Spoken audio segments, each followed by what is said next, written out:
dua, tiga. Assalamualaikum warahmatullahi wabarakatuh. Perkenalkan, saya Nabila Sabita Humaira, program studi pendidikan dokter Fakultas Kedokteran Universitas Sriwijaya, kelas Alfa tahun 2022. Dan pada kali ini, sebelumnya terima kasih kepada teman-teman karena telah meluangkan waktunya untuk bisa hadir pada edukasi kesehatan jasmani yang akan saya berikan pada malam hari ini. Sebelumnya, boleh teman-teman perkenalan diri terlebih dahulu. Boleh dimulai dari Bagus. Halo kawan-kawan semuanya. Halo, Oke, perkenalkan nama saya Boga Sunanta Hidayatullah dari Politeknik Negeri Sriwijaya, jurusan Teknik Komputer. Nah, halo salam Bagus. kenal semuanya. Halo. Oh, terima kasih Bagus. Boleh selanjutnya Karin perkenalkan diri.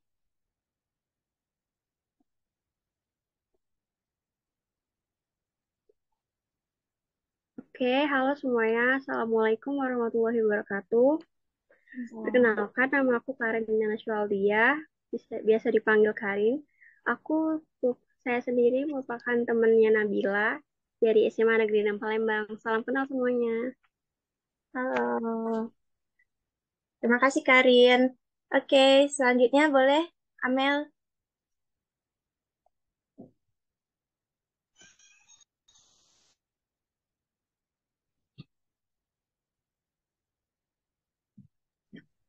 Assalamualaikum warahmatullahi wabarakatuh. Perkenalkan, saya Melia Patricia dari Universitas Sriwijaya, Faktek dari jurusan Teknik Komputer Jaringan.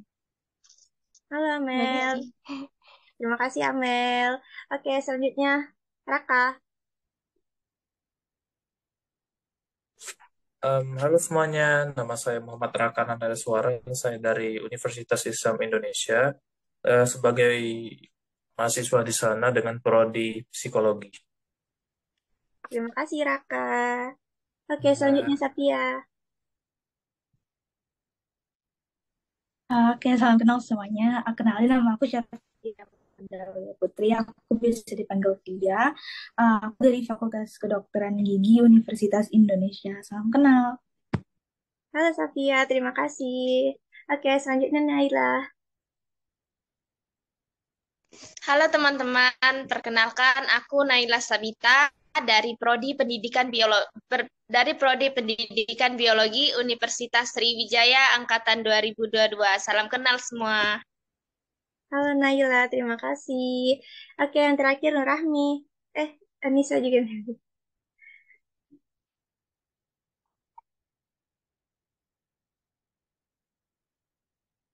Boleh Nur Rahmi? Halo, malam semuanya. Kenalin aku Nurahmi, biasa dipanggil Rahmi. Kalian boleh panggil aku Rahmi. Aku dari jurusan Ilmu Komunikasi, Fakultas Ilmu Sosial dan Ilmu Politik, Universitas Sriwijaya. Dan kebetulan satu SMA juga sama Nabila. Halo lagi Nabila, halo semuanya. Halo, terima kasih Nur Rahmi. Oke, silakan Anissa. Halo, perkenalkan, aku Anissa Julianti dari jurusan Teknik Informatika Universitas Sriwijaya. Saya namanya Nabila di SMA. Salam kenal semuanya. Terima kasih Nisa. Oke, teman-teman, saya di sini izin untuk langsung aja ya memaparkan materi hari ini mengenai edukasi kesehatan jasmani. Baiklah.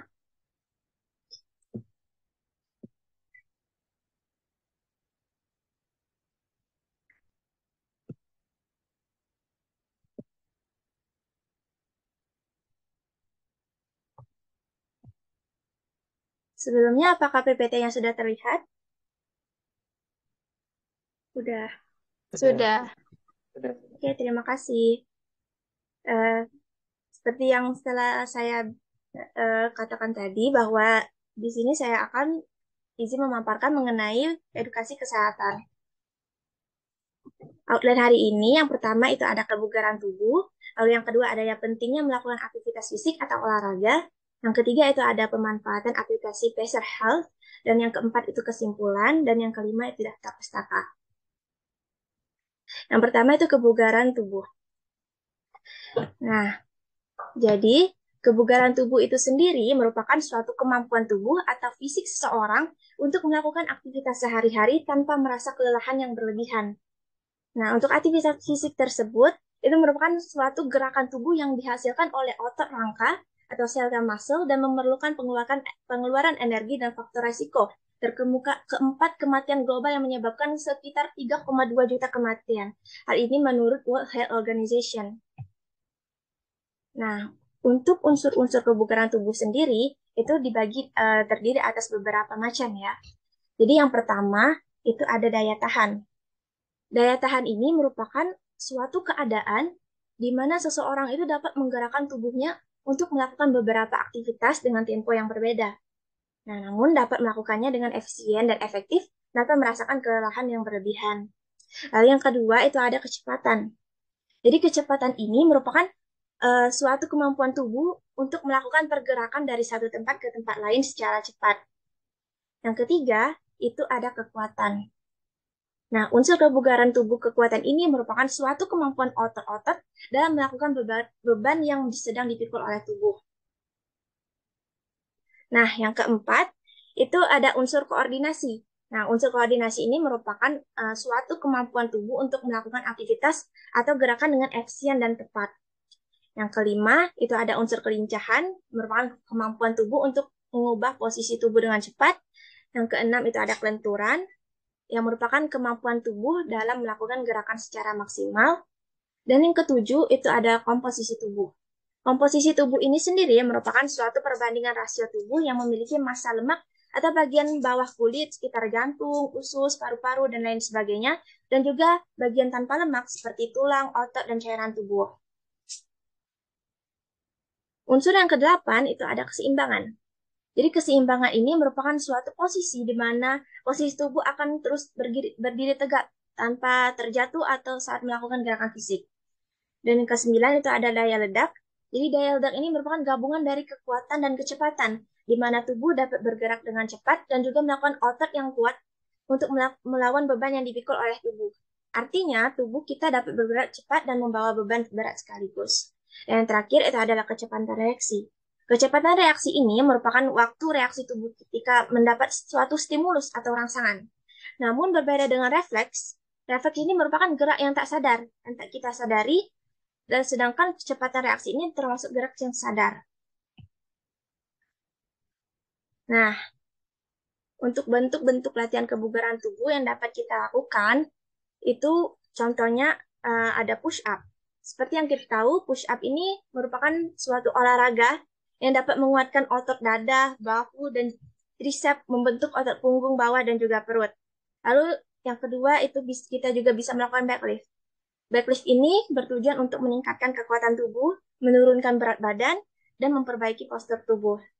Yang ketiga itu ada sit-up. Sit-up ini merupakan suatu olahraga yang dapat melatih otot perut, dada, pinggang, leher, dan juga panggul kita.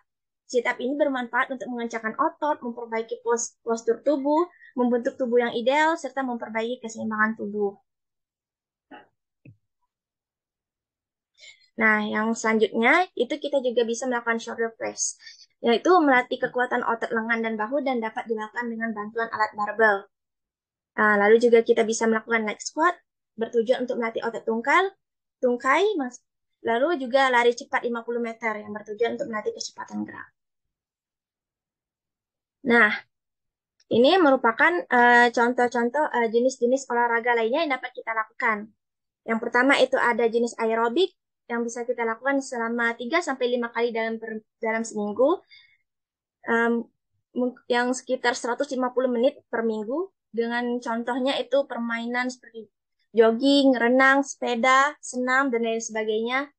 Lalu yang kedua itu ada jenis strength, kekuatan dengan frekuensi 2 kali per minggu. Untuk waktunya mungkin 1-2 sesi atau 8-10 repetisi. Contohnya seperti angkat beban pada otot besar. Lalu yang ketiga itu bisa kita lakukan jenis keseimbangan dengan frekuensi 2 kali per minggu dengan intensitas yang ringan seperti latihan keseimbangan, yoga, tai chi, dan lain sebagainya. Lalu yang keempat itu bisa kita lakukan dengan jenis fleksibilitas dengan frekuensi minimal 4 kali per minggu dengan intensitas ringan dan waktu 10-15 menit. Contohnya itu seperti peregangan, tai chi, yoga, dan lain sebagainya. Nah, lalu apa sih pentingnya melakukan aktivitas fisik atau olahraga?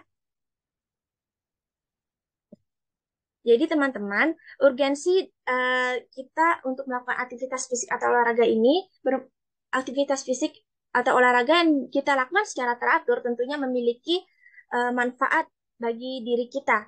Seperti berolahraga secara teratur itu dapat membantu memelihara dan meningkatkan kesehatan dan kebugaran. Lalu mengurangi stres dan juga kecemasan, meningkatkan bahan kimia bahagia dan rasa percaya diri, meningkatkan kekuatan otak, mempertajam daya ingat, meningkatkan kekuatan otot dan tulang, mencegah dan mengurangi resiko penyakit jantung, obesitas, darah, fluktuasi gula, penyakit kardiovaskular, dan juga kanker. Dan masih banyak lagi, olahraga atau aktivitas fisik yang kita lakukan secara rutin dapat meningkatkan kebugaran muskuloskeletal sehingga menjaga fungsi-fungsi organ tubuh tetap baik, mobilitas, homeostasis gula, kesehatan tulang, kesejahteraan psikologis, dan kualitas keseluruhan hidup. Lalu menurunkan atau menambah berat badan, meningkatkan massa otot tubuh, serta memperindah bentuk tubuh. Nah, kecukupan dan asupan gizi yang tepat juga sangat mendukung aktivitas fisik dan olahraga. Jadi, selain aktivitas fisik dan olahraga, kita juga perlu memakan makanan atau asupan dengan gizi yang cukup, yang akan lebih memberikan dampak yang lebih positif terhadap kesehatan. Nah, peranan olahraga lainnya itu juga terlihat terhadap fungsi kognitif atau kecerdasan. Jadi, senam aerobik dapat meningkatkan kadar BDNF atau Brain Derived Neurotrophic Factor pada anak-anak. Senam aerobik dapat meningkatkan kecerdasan dan keterampilan motorik. Lalu, olahraga juga dapat memperbaiki kerusakan mikrofilamen neuron akibat stres imobilisasi. Dan olahraga juga mampu meningkatkan daya tahan mitokondria di sel neuron otak.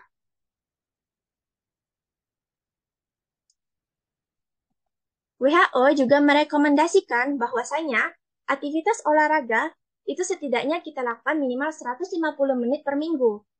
Atau juga dapat dilakukan 35 kali per minggu, atau dengan durasi 10-60 menit dengan intensitas 60% sampai 80% dari denyut jantung maksimal.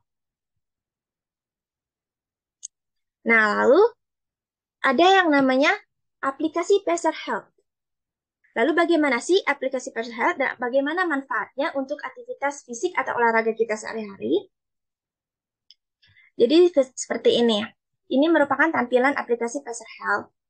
Jadi aplikasi Pacer Health ini merupakan aplikasi kesehatan untuk menghitung jumlah langkah kaki atau jumlah langkah kaki kita atau sebagai monitor aktivitas kita berolahraga. Aplikasi ini dapat kita unduh melalui Play Store atau App Store secara gratis. Seperti inilah kira-kira tampilan aplikasi Pacer Health. Jadi aplikasi Pacer Health ini menghitung jumlah langkah kaki kita selama per hari atau per jam. Pokoknya dia menghitung jumlah langkah kaki kita, berapa banyak kita berjalan selama satu hari ini, seperti itu. Jadi sangat berguna untuk aktivitas kita memonitoring aktivitas olahraga kita. Nah, manfaat aplikasi Pacer Health ini seperti yang saya katakan tadi, bahwa aplikasi Pacer Health ini sebagai monitoring aktivitas sehari-hari ataupun olahraga dengan mengukur jumlah langkah kaki kita. Seperti itu. Nah, baiklah, untuk kesimpulannya, kebugaran tubuh merupakan kemampuan tubuh atau fisik seseorang untuk melakukan aktivitas sehari-hari tanpa merasa kelelahan yang berlebihan. Jadi bentuk latihan kebugaran tubuh ini dapat berupa push-up, sit-up, back lift, dan lain sebagainya. Dan juga aktivitas fisik atau olahraga ini memiliki banyak sekali manfaat, khususnya bagi kesehatan. Pacer Health merupakan aplikasi yang tepat untuk memonitor aktivitas melalui jumlah langkah kaki kita. Baiklah, ini daftar pustaka materi saya kali ini. Baiklah, terima kasih. Baiklah, mungkin itu saja apa edukasi yang dapat saya berikan kepada teman-teman. Terima kasih telah atas perhatiannya. Mohon maaf apabila masih banyak kekurangan, kesalahan. Kepada Allah saya mohon ampun. Dan tetap ingat selalu hidup sehat dan rutinitas berolahraga dan juga makan makanan yang cukup dan bergizi. Terima kasih teman-teman telah meluangkan waktunya pada malam hari ini. Semoga kita selalu tetap sehat, semangat, dan semangat beraktivitas. Terima kasih. Wassalamualaikum warahmatullahi wabarakatuh. Waalaikumsalam.